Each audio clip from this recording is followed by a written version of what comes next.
Okay, so I'm going to talk about the Turbosmooth Modifier now. It's kind of the main way of doing hard surface modeling in SideMax, or organic forms in general.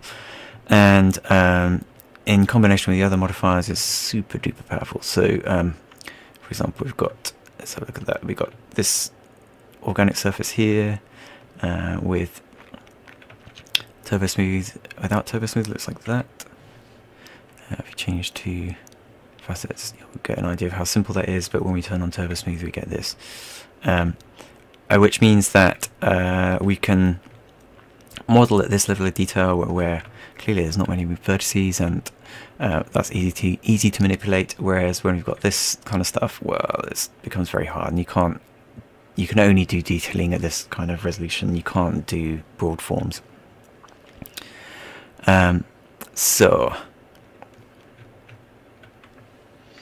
You can also use it in combination with the shell modifier, which gives you these kinds of surfaces.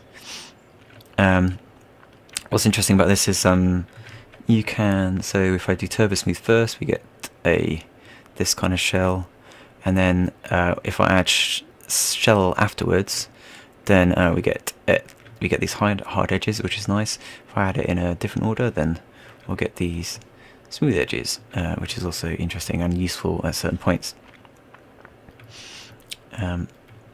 like that. So, how does it work?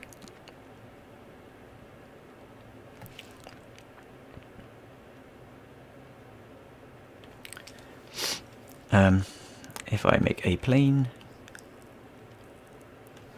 and center it by right-clicking,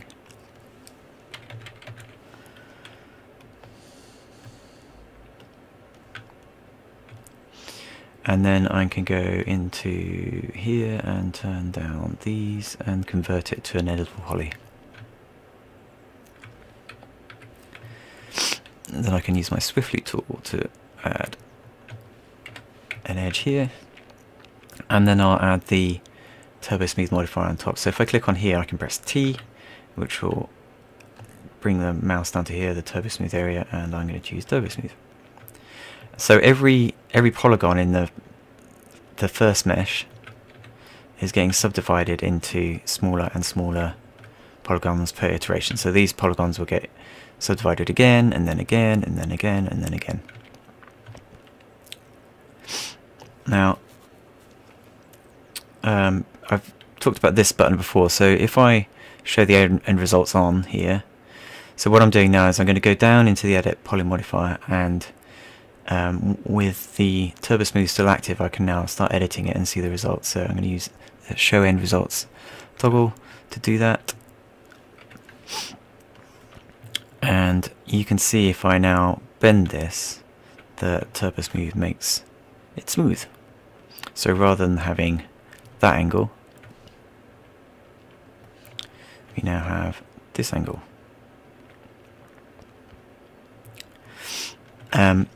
So a common thing which we'll start talking about a lot more is called supporting edges.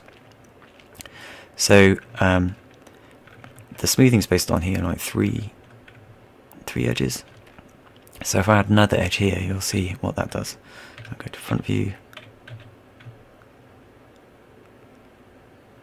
and you can see that using this I can control the shape of the curve. So the closer that edge gets to there, the tighter the curve, the further away, the more relaxed the curve, and I can do the same at the bottom as well. And this is a way of making nicely filleted edges for your models.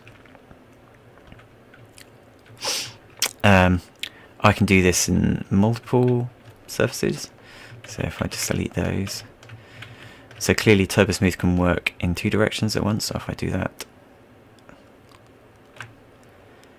and then I can go to here and I can weld these vertices. Collapse those vertices like that. We get this kind of shape.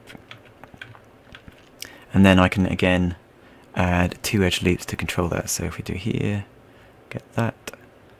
So now we get this kind of interesting curve here with just one edge loop, another edge loop here, start to control the edges like that.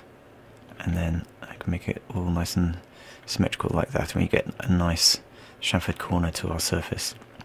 So as I'm modelling, I can keep going, adding edge loops and controlling curves in multiple directions depending on how I place my loops. So that's Turbosmooth, and I think for the next lesson I'm going to do a little exercise with Turbosmooth to make some very simple shapes.